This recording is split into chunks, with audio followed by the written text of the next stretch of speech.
One easy way is to classify the viruses via the nucleic acids that they have got. And I promised to you that we would start talking about, or we would talk about some of these viruses, not nearly all of them. Today is going to be the main class on different types of viruses, various different types of viruses, and their interaction with the immune system. And it turns out that we need to, when we look at these viruses, since last time we already discussed HIV in somewhat great detail, it turns out that when you look at the viruses, you have to look at three things. You have to look at, first, their mechanism of pathogenicity, yeah? So the way in which they cause damage. Yeah? And this is, to be brutally honest, this is one of the things that I know least about, because I'm not a virologist. Yeah? This is something that the medical virologists deal with. Yeah? And I'm actually only learning as we go from year to year to year. Every year I'm adding a little bit of viral pathology, yeah? Because there's so much to read about. But I mean, it's very obvious that, and this is something that, in fact, you can figure out for yourself even without knowing anything, that viral pathology is something that you know, that viruses could be toxic, or they could be harmful because they destroy cells. Yeah, they could be so when they multiply, eventually they could break up the cells and destroy them. This is one possibility. But the other possibility, of course, is that the virus, the damage that is caused by the viral infection is really caused by the immune system. Yeah. So, for example, if CD4 positive T helper cells are infected by HIV, then they are killed by CD8 positive cytotoxic T cells, and so it's the immune system that is killing the cells. Yeah.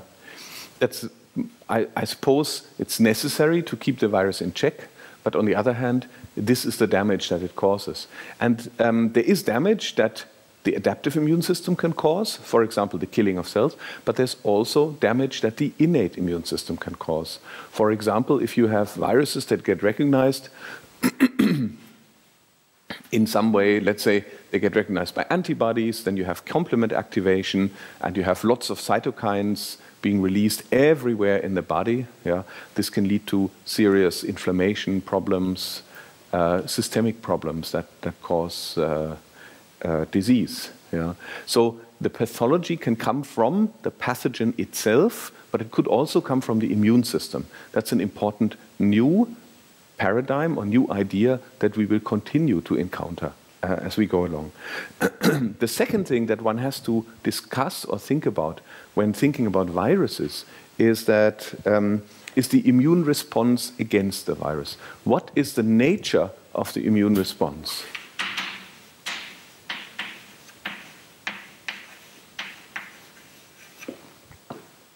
So again, without knowing anything, yeah, try to, since you're in the second year, yeah, try to step back from what you have learned by heart and try to approach these issues with your understanding of the system and make some a priori assumptions. Yeah? So don't frantic about Wikipedia and online things immediately, but first think. What could be the immune response against viruses? Yeah, it's obvious. When they're in the blood, you need antibodies. So there are antibodies. There could be antibodies that are active against viruses. Yeah? And we will see today that they are, sometimes they are very useful and very active. Sometimes they're totally useless. Yeah? In some cases that I will not talk about today, antibodies are even, the antibody immune response is even helpful for the spread of the virus. Yeah? Then there are, then the other possibility, of course, is the cellular immune response. Yeah? T cells that kill the virus-infected cells. We've already seen an example of this.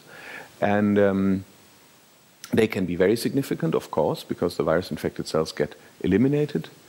And then finally, again, there could be some components of the innate immune system that cause inflammation that is virus-related. So 3 types of immune response, perhaps. And then the third part, and this is the part where it becomes especially interesting and exciting, is what do the viruses do to deal with that immune response? Yeah? So because the many viruses have evolved with their hosts over millions and millions of years. For example, the herpes viruses. Yeah, they have been the companions of all mammalian organisms for many millions of years, and they have had just as much time to evolve as you have had. Yeah? And they've done some very clever things over time. And those things that the viruses do to escape this immune response, this is called by both the virologists and the immunologists, is called immunoevasion.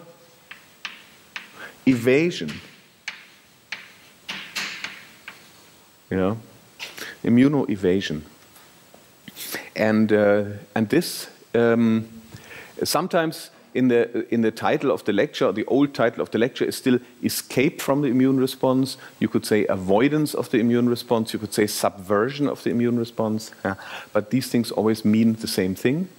And the best word is immunoevasion. Yeah? This means the virus is trying to, or is escaping out of the immune response. And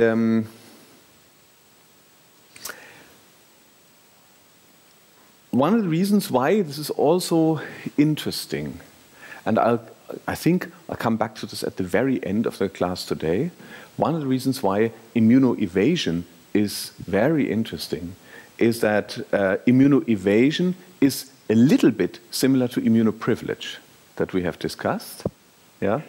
And immunoevasion is a little bit similar to of viruses is a little bit similar to what tumor cells do to escape the immune response, yeah? So in fact, I said before, the viruses dream of world domination, yeah? They want to be like immunoprivileged sites. Yeah? And the same is true for tumors.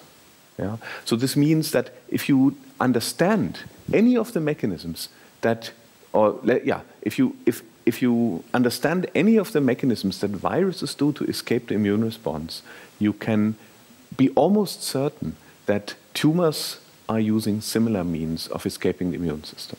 And this will come a little bit later, but I just want to mention it now because there are so many parallels, and this is an intelligent way of thinking about this. Yeah? Viruses, tumors, and the brain, they have one thing in common: they don't want to be seen by the immune system. Yeah? And they use similar ways to achieve that. Of course, viruses maybe have the coolest advantage because they are the only one of the 3 to be able to bring in some new genes, yeah, that allow them to do this. And those genes and the proteins that they encode, we will discuss today especially. And those are called the immunoevasins. Yeah? The proteins that deal with immunoevasion are called immunoevasins.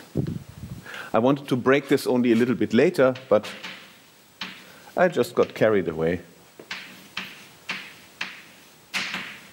Okay, so before we start on immunoevasins, last time we discussed HIV, and you can already now, I would say, you can already now name 2 different kinds of immunoevasion.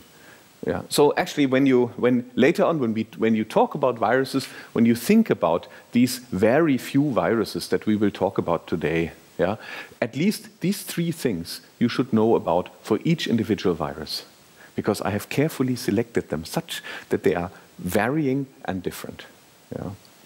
That does not mean that the mechanisms that I will talk about are the only mechanisms. By far, no. Yeah. A lecture on viral immune evasion that is halfway exhaustive would, I would say, take at least 30 classes. Yeah. It's a very serious business, yeah, but we will scratch the surface a little bit. So HIV, we already have two entirely different ways of escaping the immune system. We said yesterday, one way to escape, not yesterday, on Friday, one way of escaping the humoral, the antibody immune response, of course, is by destroying CD4 positive T cells. Yeah? Eventually,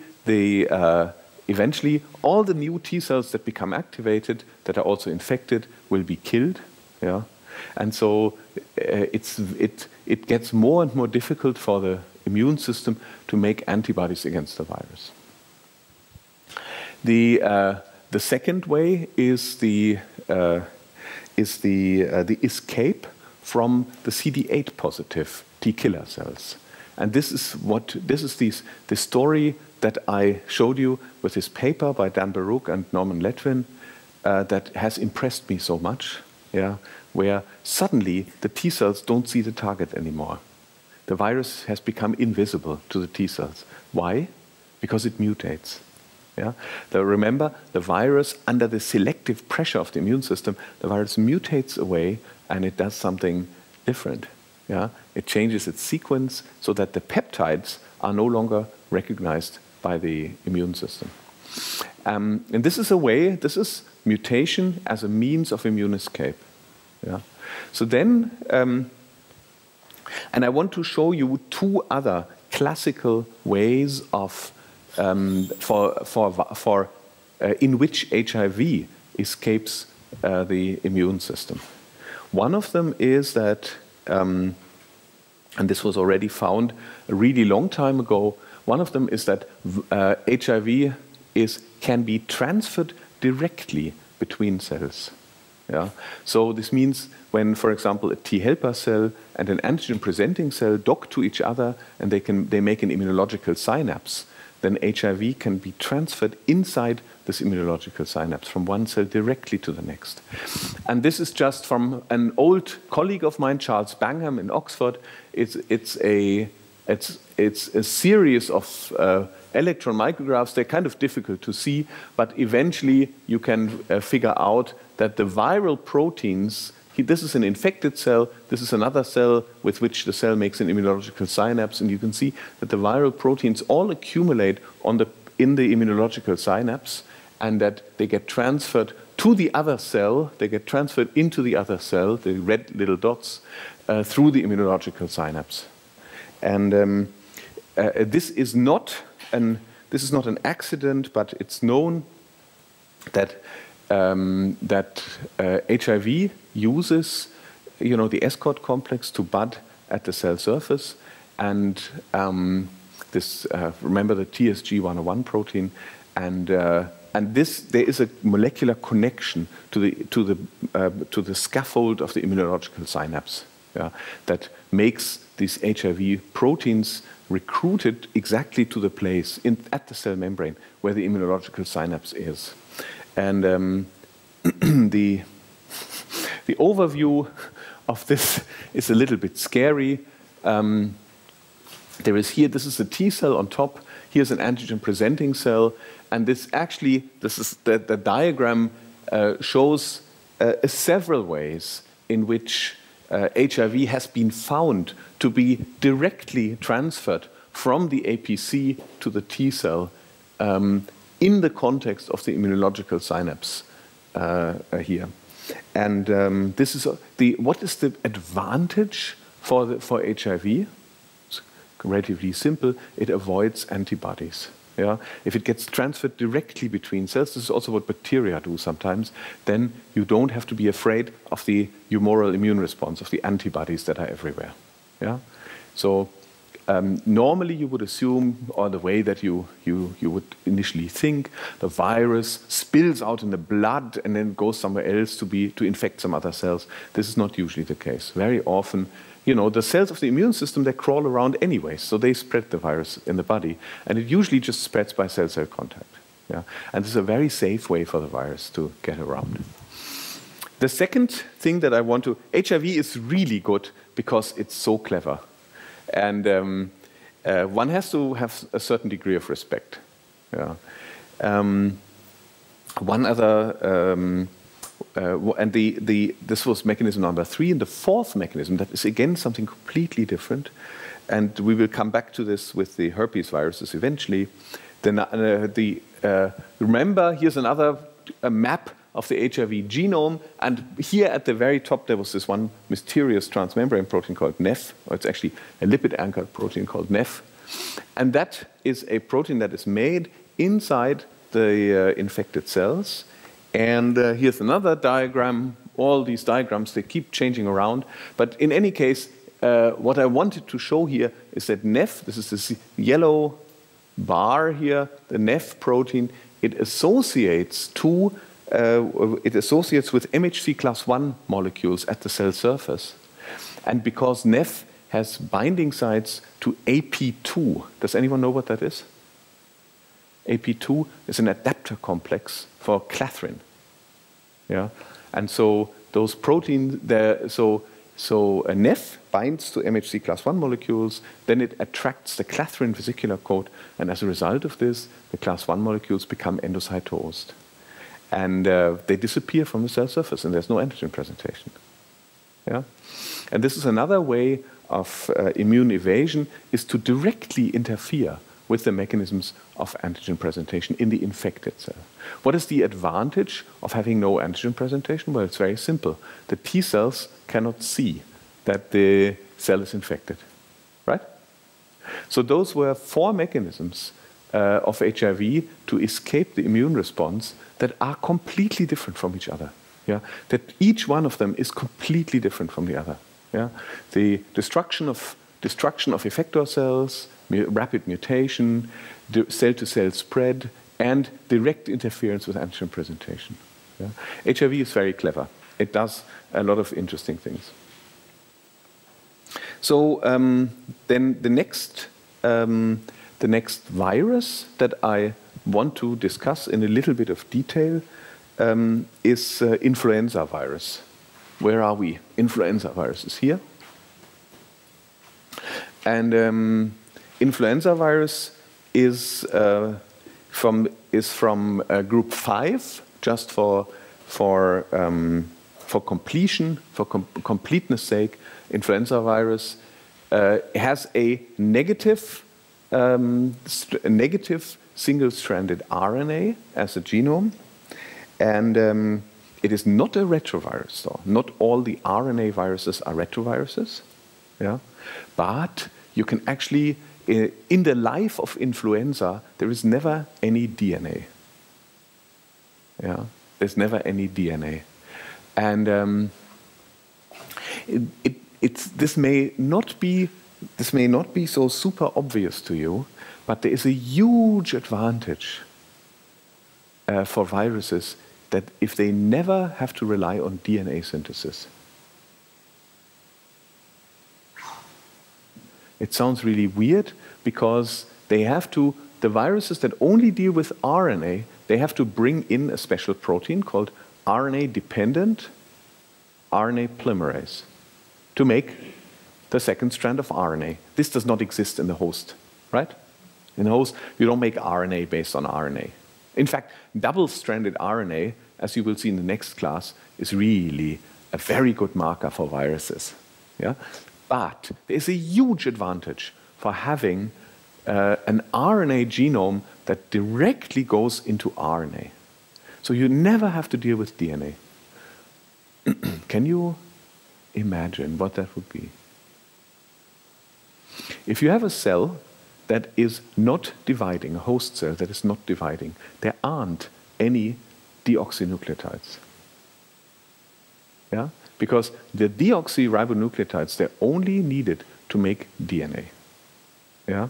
And this means that cells that are not in, what is the part called where they make DNA? S phase.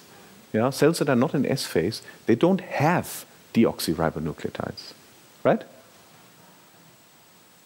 So this means that if you come as a virus and now you want your DNA genome replicated, you're in trouble because there are no deoxyribonucleotides. And the cell's not going to make some just for you. Yeah? And so this means that if you need DNA, Either you have, as a virus, you have two options. Either you have to make deoxyribonucleotides, or else you just depend on RNA. Yeah? And this is the reason why there are so many viruses that just use RNA. Yeah? Especially the little ones that have small genomes, and that can't bring the entire biosynthetic pathway. Yeah? They are often dependent just on RNA. And this means, of course, that such viruses can then infect cells that are not dividing. Yeah? And there are many cells that are not dividing. For example, cells that are terminally differentiated, cells that sit in the epidermis, for example, that are no stem cells anymore, that have divided the last time, that are in the process of differentiating. Yeah? You will cells that are lymphocytes that are not dividing, for example. You could, in principle, you could even infect neurons that are not dividing and that don't have any deoxyribonucleotides. Yeah. So this is the advantage of having an RNA genome. I always thought there are probably some other advantages. Like I said, I'm not a virologist, but this is interesting to me. So influenza, negatively stranded RNA genome, and influenza is very interesting because the structure of the genome is really, how one say, the structure of the genome is really weird. Yeah, the genome is segmented. It consists of, I think, 8 segments. You probably have to read the Wikipedia article, yeah, because like I said, I'm not the last authority on the subject. But it consists of 8. I would say actually of 8 segments. 1, 2, 3, 4, 5, 6, 7, 8, and each segment. I think there are actually 11 genes on these 8 segments, so there's the usual little bit of overlap or something. But segments, it means they're physically different from each other. Yeah? You can't call them chromosomes because they're so tiny, yeah? But they're different segments. This will turn out to be very important. The most important influenza genes are called hemagglutinin,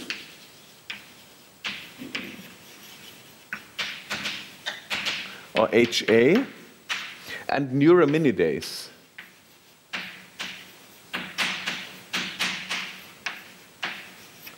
NA. And hemagglutinin. Why is it called hemagglutinin? This is the HA is the protein that is used by the virus to stick to the surface of the cells that it will infect. Yeah. And actually, if you work with recombinant proteins in cells, yeah, often the name of the HA tag that is used often as an antibody tag, this derives from hemagglutinin. Yeah. So hemagglutinin is used by the virus to stick to cells, and neuraminidase is used by the virus to free itself from cells when it buds out. And those are the two important, I would say, surface proteins of the virus. And because of its extreme smallness, because it's just got these few genes, influenza can do something very interesting, namely, you can imagine if you have a very small genome, it means you can replicate very quickly. Yeah? Influenza can complete its infectious cycle, go into the cell, make a plus RNA, make lots of proteins, make lots of minus RNA, package and leave. This can go very, very, very fast. Yeah? It's much faster. The influenza infection works much faster than an antibody response. And so as a result of that, the adaptive immune system is slower. Yeah? So this is one important, it's actually almost an escape mechanism. Little viruses, small viruses that are optimized for speed, yeah, they can outrun the immune system. They are faster than the adaptive immune response. And you can imagine now why the adaptive immune response takes time. Yeah? You know why that is. Yeah? But viruses can be faster than that. But, of course, over time, if somebody survives an influenza infection, they can become immune, they can build immunity, and this immunity will only be protective. This immunity will only protect from the next infection if it is based on antibodies. Yeah? Not on memory killer cells, but only if it's based on antibodies, so that the virus, next time it gets inhaled, it's actually a mucosal infection, of course. Influenza, you get infected by breathing in the little droplets. Yeah? Only if you can neutralize the particles with antibodies relatively quickly. So then, of course, the reason why antibodies, people do not become permanently immune to influenza is because of the genetic variation of influenza. Yeah?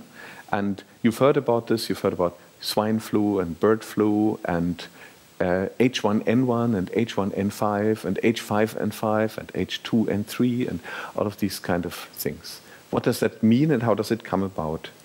Well, you can imagine now that because the influenza genome is segmented, yeah, if you have two different influenza viruses infecting the same cell, yeah, these segments can be recombined in a very easy fashion. You don't need any crossovers on meiosis and blah, blah. You just need a random new fresh assortment of the same 8 genetic segments. And that's what this slide shows. You have one strain here that is, it says here avian, so that infects birds. Yeah? You have one strain that infects humans. The avian strain, usually in itself, for humans is not pathogenic. You can be infected, but it's not pathogenic. But then when they mix together, you get a new protein with new different surface, a new virus with new different surface proteins. For this, you don't need genetic recombination, you don't need crossover, you don't just need mixing of the segments. Does that make sense?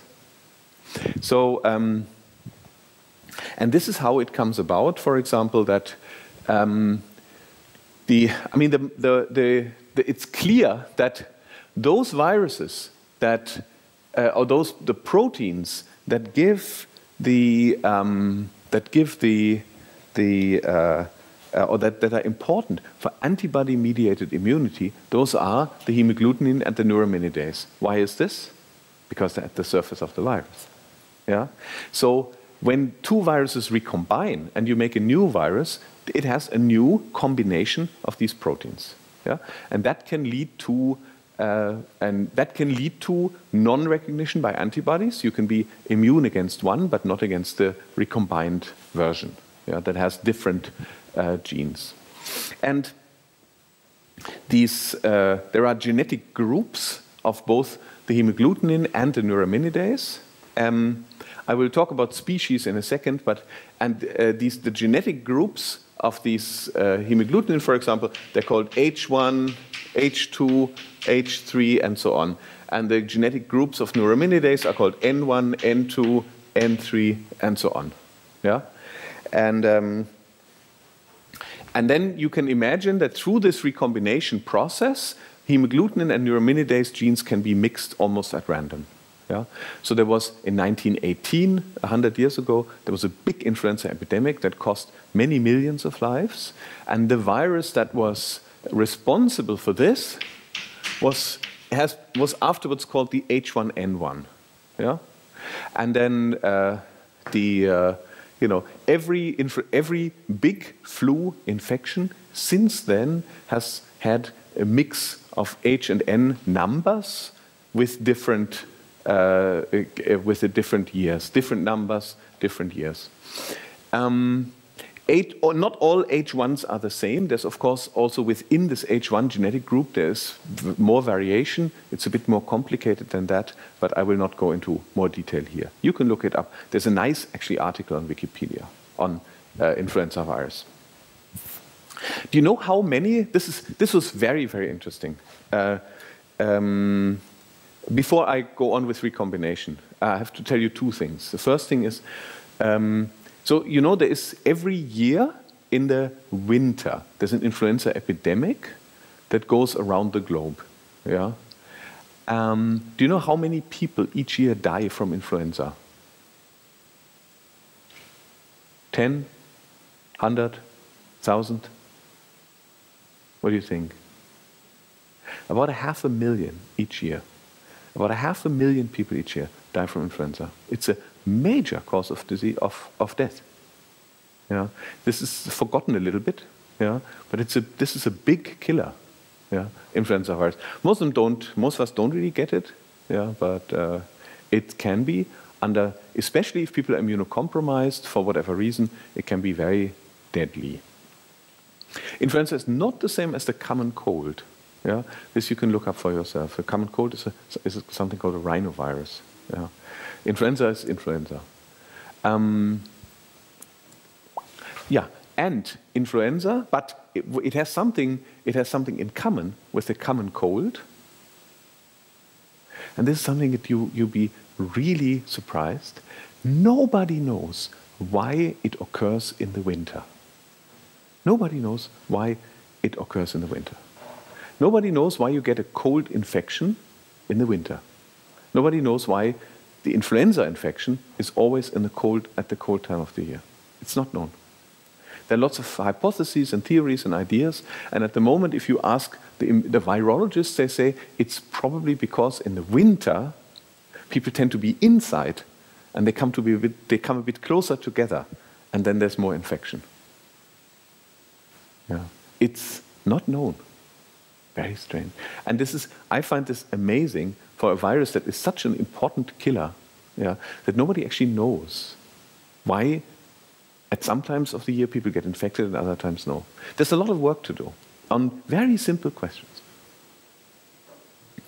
The nasty thing about influenza recombination, this is maybe the last thing I'm going to say about influenza. The nastiest thing about influenza is that there are strains of, or there are, the different organisms have different influenza viruses, but the different influenza viruses, they can cross-infect.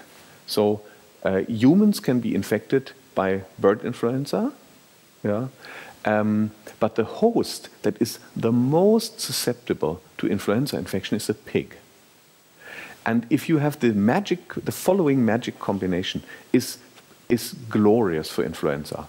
If you have a situation where birds, pigs, and people are very close together, yeah, this is the ideal breeding ground for influenza, because the pig can be infected both by human and pig, or by pig influenza, by human influenza, and by bird influenza.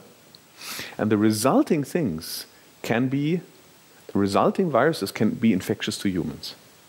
Yeah? And we know now that the deadliest and most important, most difficult influenza recombinations happen in pigs. Yeah? So it's not a good idea to keep pigs close to birds. Yeah? And definitely if you do, then don't kiss the pigs. This is not a good idea. Yeah? Yeah. These recombinations are rare. Yeah? The recombinations are rare, but when they happen, they can cause, one single pig can cause a global influenza epidemic with hundreds of thousands of deaths. Yeah. So maybe in those countries, I don't know where this picture was taken, but maybe in those countries there should be a good fence between the pigs and the geese. There is an extra picture that is not part of the exam. You can look at this, that explains exactly how this combination between people and birds and pigs comes about, and why this is important, and so on.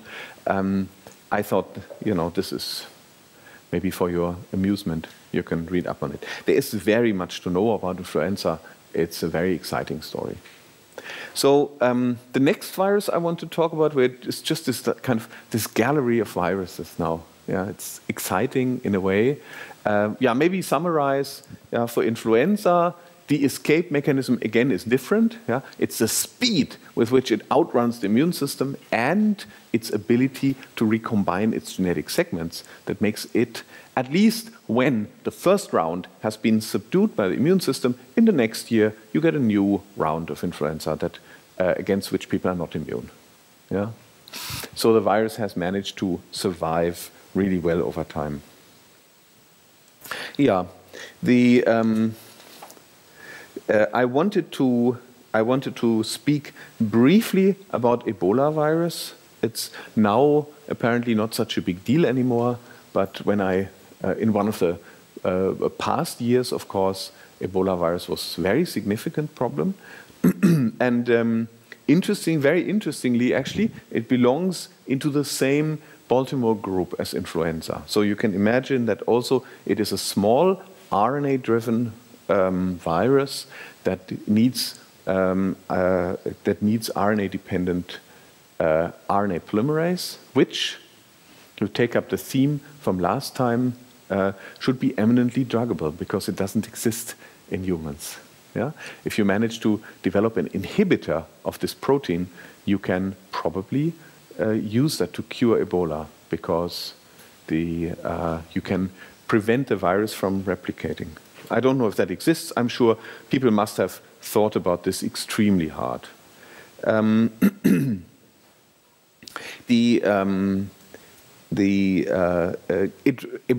replicates extremely fast. I'm not going to talk about the viral construction in the greatest detail, but we will come back to Ebola next Monday because it has one interesting mechanism that I cannot explain to you now. We don't have enough background knowledge yet.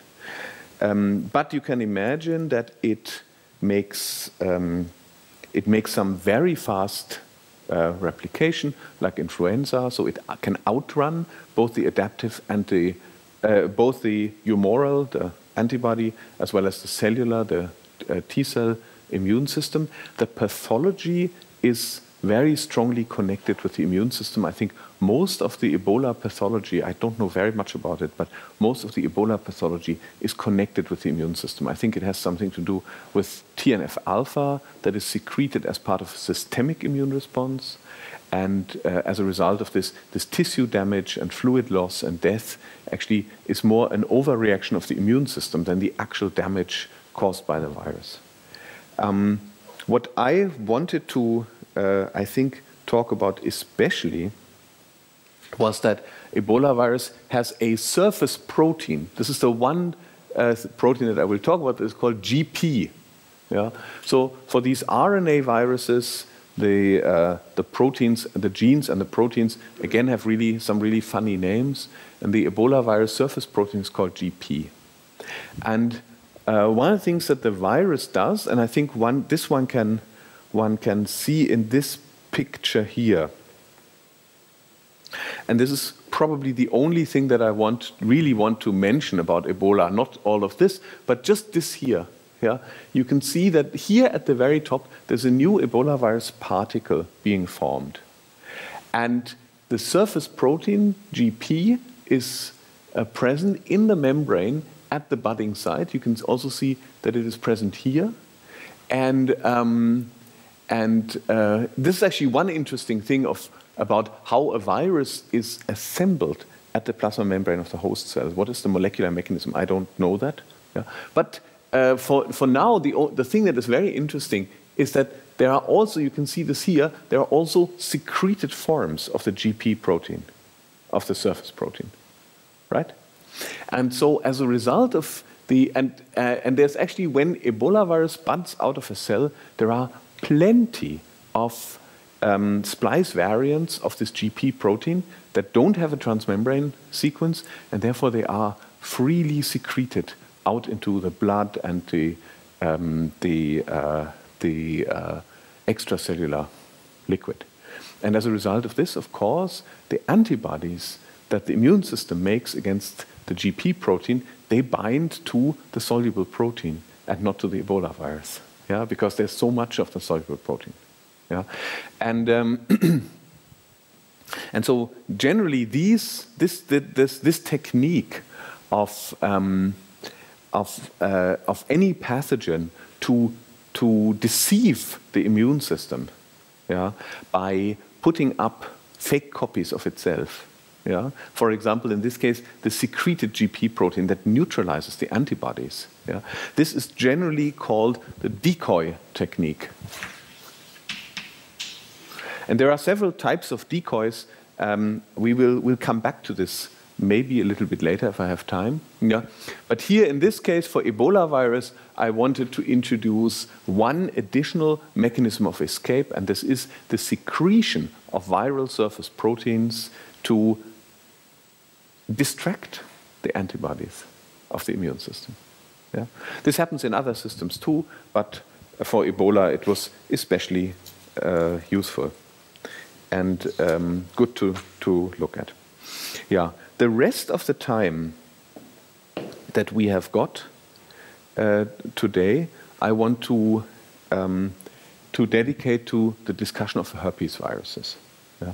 And the herpes viruses are especially close to my heart, metaphorically speaking, because we have now worked on herpes viruses for quite a while. And I think if you're interested, you should come to the PhD defense of my PhD student Venkat, who will, I think, towards the end of the examination period, he will defend his PhD, and he will tell a beautiful story about the antiviral work that we do. This has all got to do with herpes viruses. Herpes viruses are very different from the viruses that we have discussed so far in that they have a DNA genome. If you have a DNA genome, this I mentioned already before, if you have a DNA genome, this means you have two options. Either you can only infect rapidly dividing cells that have lots of deoxyribonucleotides, or you have to bring in your own machinery to make deoxyribonucleotides, especially the most important enzyme to make deoxyribonucleotides is called the ribonucleotide reductase that makes deoxyribonucleotides from ribonucleotides by removing the OH group. Which one is it? 3' OH group. Yeah. So this is a big protein. Yeah, with lots of subunits. Chemistry is very complicated. Yeah. So you have big heavy genes. Yeah. You need a few other things because you need a good transcription machinery, useful functioning transcription machinery that works in the context of the cell. So in order to make a DNA copy of yourself, you need lots of genes. The advantage is huge, because this means as a herpes virus, you can infect non-dividing cells. Yeah? And herpes viruses are very good. All the herpes viruses, I'll tell you in a moment what they are, all the herpes viruses are really good infecting neurons, for example. Yeah? And neurons are very good because they don't present antigen very well, so they're very good places to hide out. Yeah? But you must bring a big machinery, because neurons are metabolically very weak and they don't have any deoxyribonucleotides. So, this means you are, as a herpes virus, you have this huge advantage over all these other things, yeah? But you have a big genome. Big genome means a lot of work, and you're slow. You become a slow-acting virus. And this means that as a slow-acting virus with a big genome, actually I want to show you a big genome. This is the genome. This is the genome of one herpes virus, the so-called human cytomegalovirus, HCMV. And it is so tiny because it is so big. And now, you remember HIV, GAG, ENF, POL, NEF. The rest are overlaps. Yeah? Here, each one of the green things is a gene. Yeah? These are huge viruses, yeah, in terms of genetic complexity. Okay. So when you are such a huge virus, then you have a problem. Immune escape of Ebola, influenza, and actually also polio, yeah, which also I did not talk about, but it's also a tiny virus. These can outrun the immune system because they are tiny and they replicate very fast.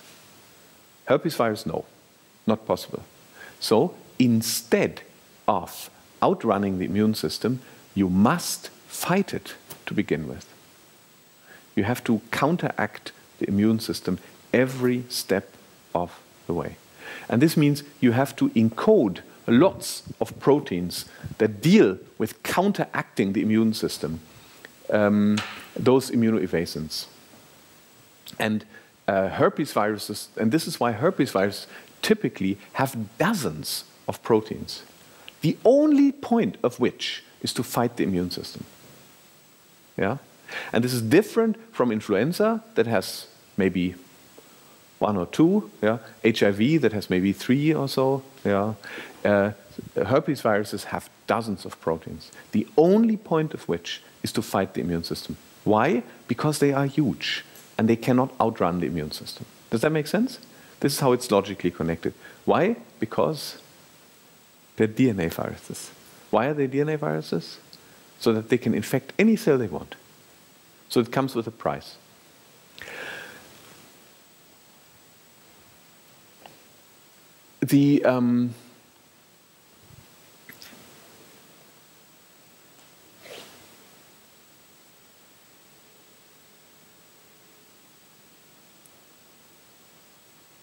The herpes viruses, they have another very interesting feature, and that is that because they've been so efficient in fighting the immune system, with their many dozens of genes that you will see in a moment, they have been very successful companions of mammals over evolution. Yeah? So there was one time, a long time ago, when all the mammals were basically one little rat-like organism, and this organism already had a herpes virus. And as we have undergone speciation as mammals, the herpes viruses have speciated with us. So humans have their own herpes virus, the human herpes virus, in fact about 10 of them. Mice have herpes viruses, cows have herpes viruses, everyone, all the mammals have their own individual herpes viruses that has evolved with them in evolution. The host and the pathogen have interacted with each other for a very long time, and herpes viruses almost never kill their host. Yeah? If you think twice, yeah, it actually does not make so terribly much sense for an evolutionarily extremely young virus, such as HIV, to just eradicate their host. I mean, how is this in the interest of the virus? Yeah, it isn't. Yeah? So those viruses that are evolutionarily old, like a herpes virus, they have found a way of coexistence. Yeah? And the way in which herpes viruses and humans, for example, coexist is that there is a lifelong battle between the human immune system and the various human herpes viruses. In those people who are infected, most of you will have 1 or 2 herpes viruses, different kinds. Yeah? There's a lifelong battle for dominance, yeah? But neither is the virus eradicated nor is the host killed. It's just the way it is. Yeah? So you could call them parasitic or persistent, yeah? But they don't kill their hosts. Yeah? For me personally, interesting question is whether, for example, now the humans have adapted in their evolution to their viruses in such a manner that the viruses actually play some sort of useful role.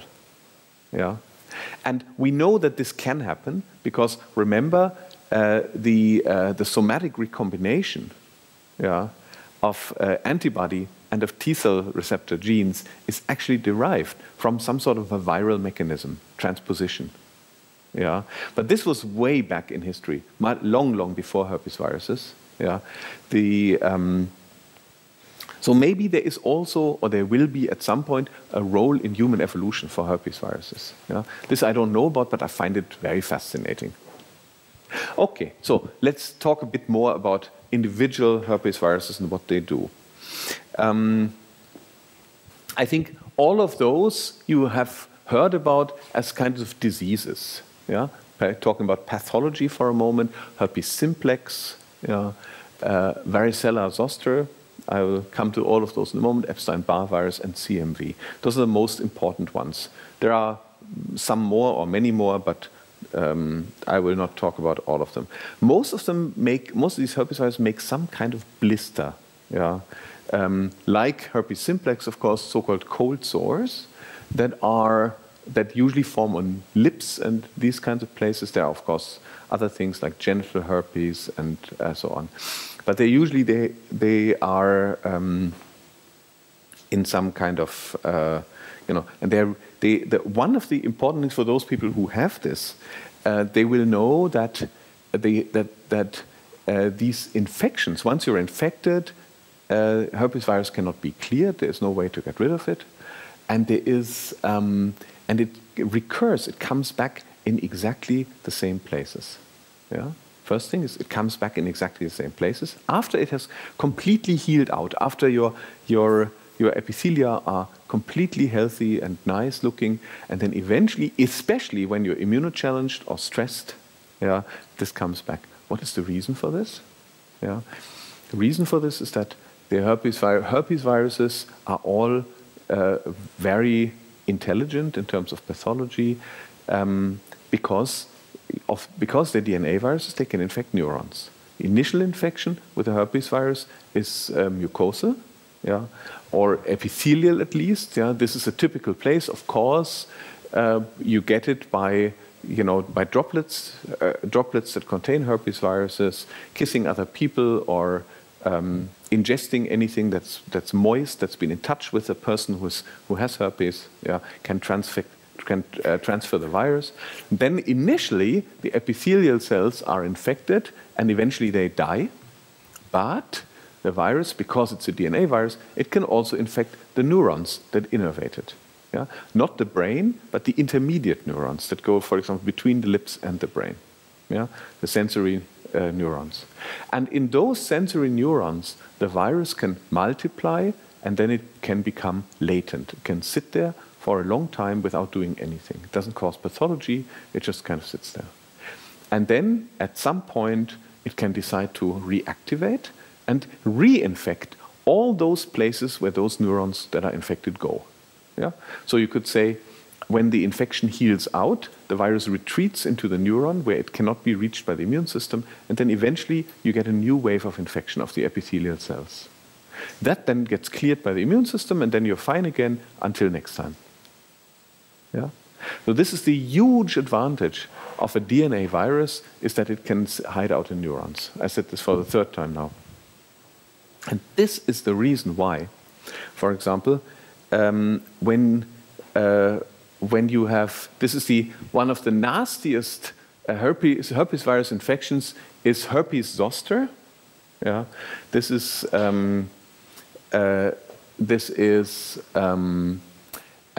this happens just in this very cleanly delineated places. And the reason why it happens in these very cleanly delineated places is that there's one bunch of neurons that became infected, and upon reactivation, just those parts of the skin where those neurons terminate becomes reinfected.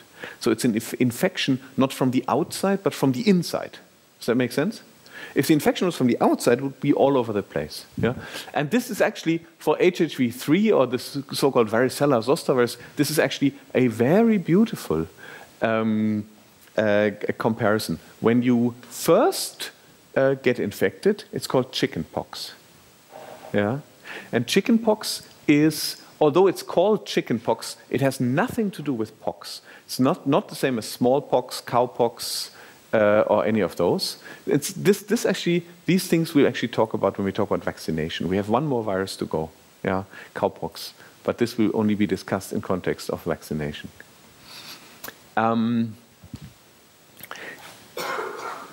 Chickenpox. This is an infection that this is the first infection goes everywhere.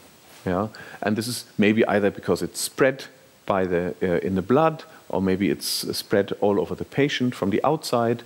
But whichever way it is, chickenpox pustules are everywhere. And then some neurons become infected, and later in life, those neurons will reinfect the skin only in those places where they come out. Yeah? So this is the same virus. This is the initial infection, and this is the second round. Yeah? That comes from the inside. Okay. What other viruses are there? So this is a cold sores, chickenpox, and herpes zoster. EBV, this is, I think, the disease is called in English mononucleosis, or in the US it's called the kissing disease, because people usually get it at college. And it just the symptoms are usually no skin symptoms, but it's people just get extremely tired and worn out, and this can take half a year, can really derail people, especially if it happens in college. But I can tell you, I feel tired all the time. It's got nothing to do with EBV. It's not to be confused with the effects of late night drinking or studying. And then there's also cytomegalovirus, which is especially fascinating because of the huge array of immunoevasins that it's got, and because it's almost asymptomatic. Yeah. In Europe, I think about a third of people carry it all their lives. I think worldwide it's more like 2/3 of the people. It's usually completely asymptomatic, although there's a constant battle between the immune system and CMV. It does come out if people become immunocompromised, of course, yeah, and it can have an effect on children, yeah, that are so embryos, unborn children. If they get infected, in some rare cases, it can lead to some sort of brain damage. Yeah.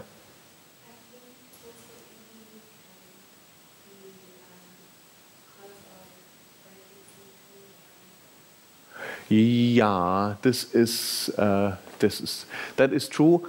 This I will come back to when I talk about cancer. Yeah, so there are very interesting connections between virus and cancer. Yeah, so one could go on for a very long time. The interesting thing that maybe I would like to mention about CMV for the moment is that it has got, also those are the many genes, and many of those genes are involved with, especially with messing up the MHC class I mediated antigen presentation. And this is something that is very close to the heart of herpes viruses. Yeah, apparently, they're really scared of cytotoxic T cells, which makes sense because this is where inside cells, this is where they would like to hang out, and they don't want their host cells to be killed. They need to hang out in those cells for a long time in order to synthesize their big genome, and they want to be left alone. And they have thought of many different ways of shutting off class I antigen presentation.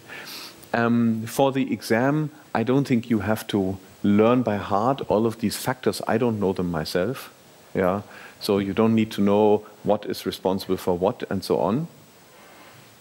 But it is interesting to know that each step of antigen presentation is inhibited. Almost each step of antigen presentation is inhibited by some viral protein. This is actually not very visible. I wonder how I should do this. I have a moment, so I think maybe I can just draw.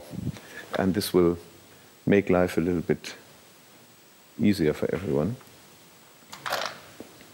So you remember that, you remember how MHC class I antigen presentation works, that the protein is broken down in the cytosol to make peptides, and that the peptides are imported into the lumen of the endoplasmic reticulum by a transporter called the TAP transporter. Yeah? And there are proteins by cytomegaloviruses, by herpes viruses in general, that will inhibit the TAP transporter so that the peptides don't get transported into the lumen of the ER. If you have no peptides in the ER, you can't have class I antigen presentation.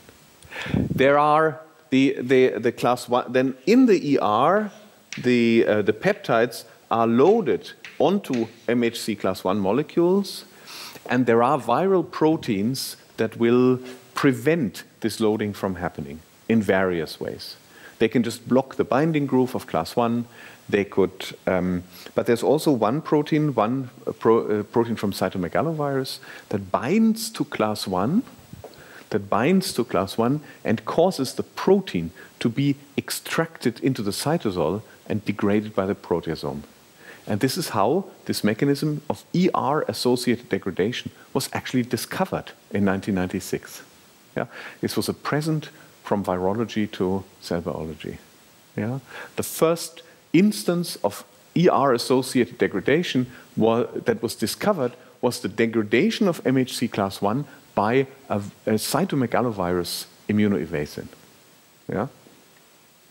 So MHC class 1 molecules can be degraded in the ER, but then you know that these class 1 molecules, they usually move to the cell surface in order to be recognized by the T cell receptor of a T cell. Yeah? And so there are proteins also by herpes viruses that prevent the trafficking of class 1 molecules from the inside of the cell to the cell surface.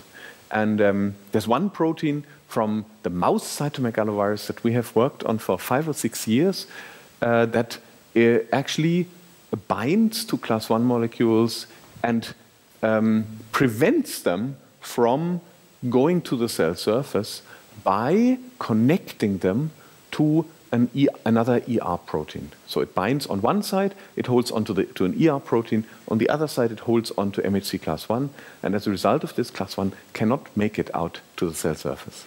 No antigen presentation, no T cell killing. Very beautiful.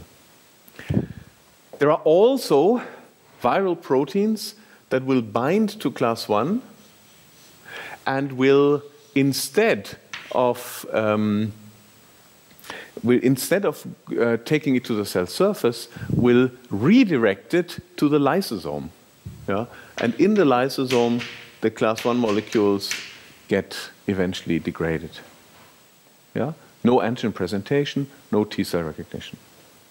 And there are other proteins of cytomegalovirus that will accompany class 1 molecules to the surface of the cell, but at the cell surface, they will cover the class 1 molecule such that it cannot bind to the T cell receptor. No T cell recognition, no killing. Does that make sense? So this is actually a beautiful way of recapitulating MHC class 1 antigen presentation. Yeah? Each individual step, the herpes viruses have thought of an inhibitor. And they encode and express all of them at the same time. Yeah? So you can see that they have thought very hard about class 1 antigen presentation, and they're really scared of it, and they're trying very, very hard to get rid of it. Yeah? So there's of course in the history of in the history of evolution, of course, the immune system has noticed this. And has noticed that some viruses mess up antigen presentation. Yeah? This is, of course, also true for tumors. Some tumors also mess up antigen presentation, as we will see. Yeah? In fact, messing up antigen presentation in general is necessary to make sure that you are not getting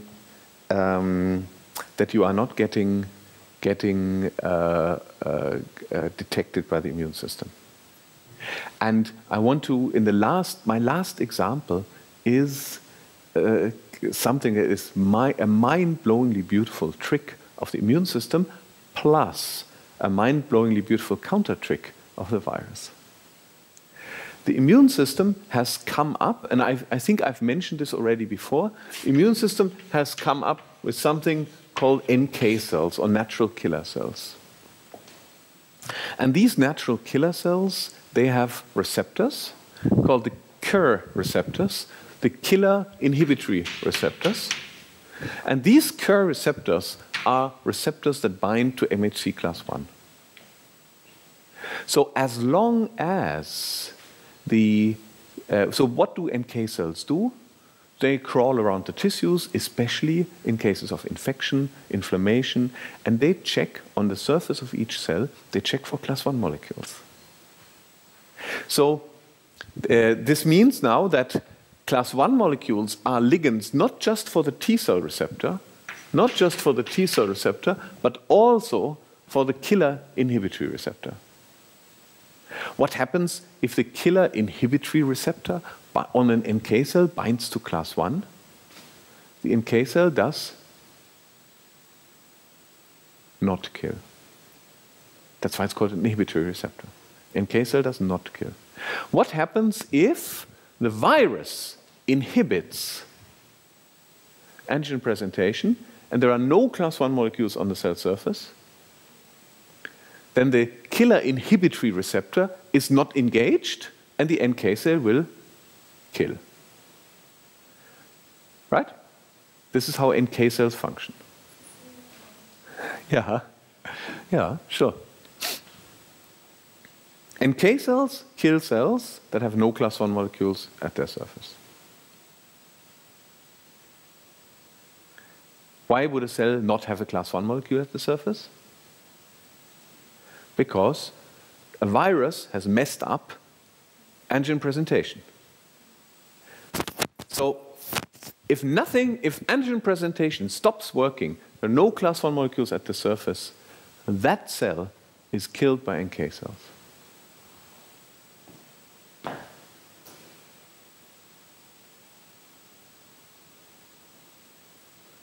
And wonder now if I should show this picture. I will explain this first. So, very beautiful way of the immune system detecting all the cells globally whose antigen presentation has been messed up. If you can't show me your class 1 molecule, for whatever reason, you're killed. Great. So in the long term of evolution, the viruses have thought there's something we ought to be doing about this. And so the viruses, especially, I think in this case, the mouse cytomegalovirus, but also the other herpes viruses, they have come up with a class 1 decoy. Yeah? And in this case, you will see this on the slide in a moment, that, that class 1 decoy is called, it's called GP for glycoprotein UL18. That's the name of the gene. And this protein looks like MHC class 1. It looks like an MHC class 1 protein, but MHC class 1 proteins bind, remember, they bind to the TCR and they bind to the killer inhibitory receptor, right? The GPUL18 binds only to the killer inhibitory receptor, but not to the TCR. And so this protein can quiet down the NK cells and prevent killing of the virus-infected cell, but it cannot present anything to the T cell receptor.